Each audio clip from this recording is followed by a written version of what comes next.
Hello everyone and welcome to Life with Aprons. Today I want to show you an easy and delicious way to prepare venison steak. So come join me.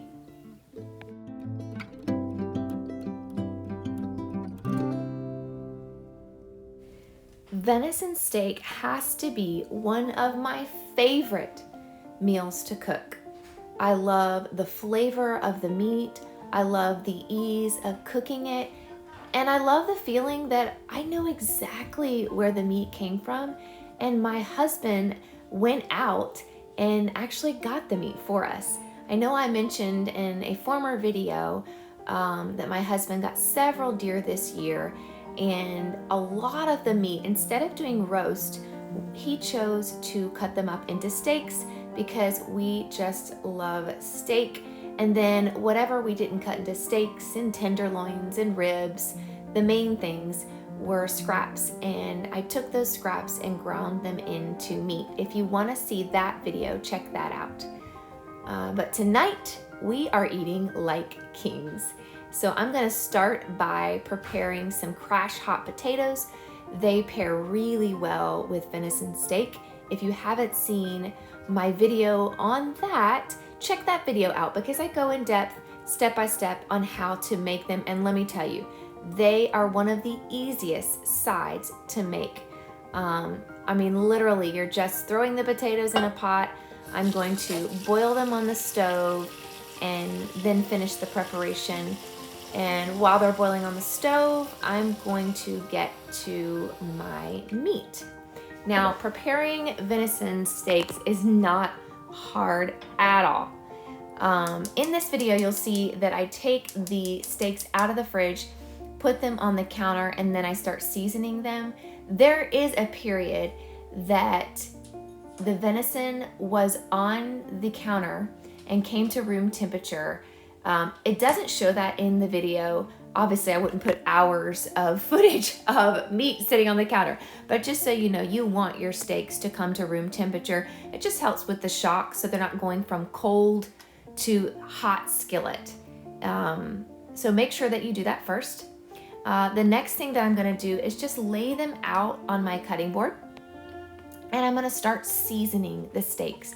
Now you can go online and find all these venison seasonings, and they're really great. But again, I am all about ease in the kitchen when I'm churning out a lot of meals. I don't want to look at a recipe, have to measure things.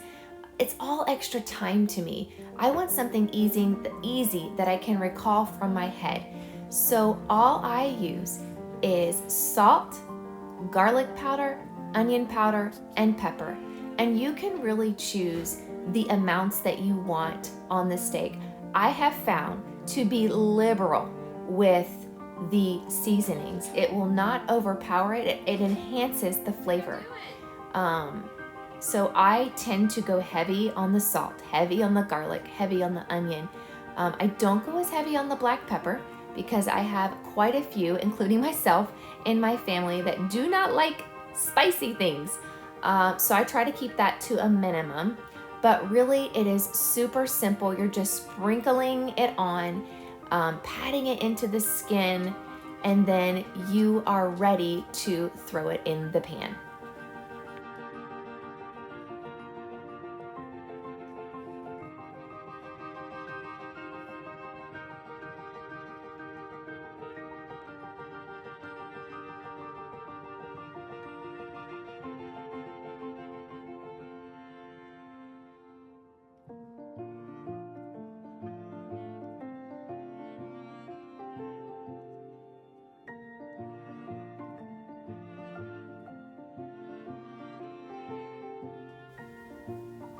It's time for me to finish up the crash hot potatoes, and I need to get the stove cleared so that I can cook my venison steak. I'm just gonna take the potatoes out, do some mashing, throw some seasonings on it, and put it in the oven on broil for a little bit while I cook the steaks.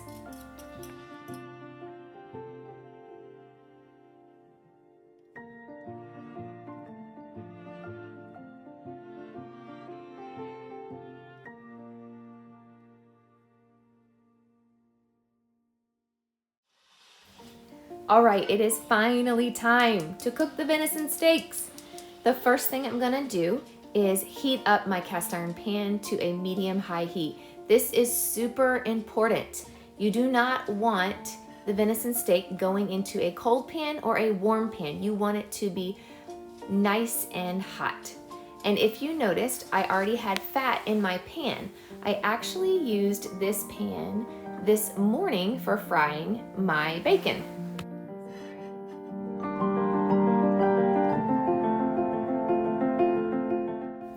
All right, my pan is really hot, and so the steaks are ready to go in. I like to cook my steaks 3 to 4 minutes. It really does depend on how thick your steak is. If it's a thinner steak, I'll cook it a little less. If it's a thicker steak, I might cook it a little more. It really just depends. But what I love about venison steak is that you're not going to be concerned about parasites like you would in pork. So if you have the middle pink, which is the way I like my steak, I know I have a friend whose son says he likes it gray. And that is definitely not how we eat our steak. We like it nice and tender, and in order to do that, we make sure that it is not overcooked, that the outside is nice and crispy, but that the inside has that pinkness to it. Not too pink to where it's raw, but cooked just enough to where it still keeps that tenderness of the meat. If you cook your venison steaks too long, and the inside does get gray, as my friend's son likes it, you will notice that the venison steak tastes more gamey. It has more of a venison flavor. When you cook it the way I am cooking it here, then people won't even know the difference between the beef and the venison. Once I flip over the steaks, I like to put a knob of butter on each of the steaks, let it soak in, and then I sprinkle some rosemary. Rosemary pairs really well with venison. And then I'll get all those juices in the pan, and once I am done cooking all of my steaks, I'll take that juice and just drizzle it over the steak. It's almost like an extra dipping sauce for your steak, and it just bursts even more flavor into every bite of that steak. And make sure that when you put them on the plate, you cover them and let them rest for about 10 minutes before you begin to cut them.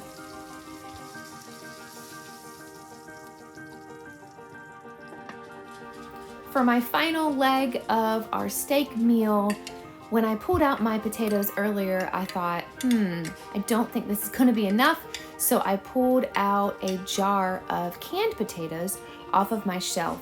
I can these with butter, and literally all you have to do is pour it into a pan and fry it. I add a little bit of salt to it. I add a little bit more lard, and I just let it sit for a little bit until the sides get brown, and then it's ready to go.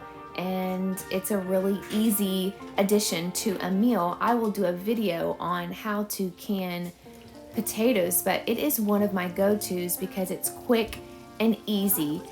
When I don't feel like doing the whole process, I can just pull it off the shelf. I consider it one of my quick and easy meals. I can throw bacon with it and make it a whole meal. It really is one of my biggest go-to canned items. If you have any questions about this whole process, put them in the comments below. Thanks so much for watching. Bye.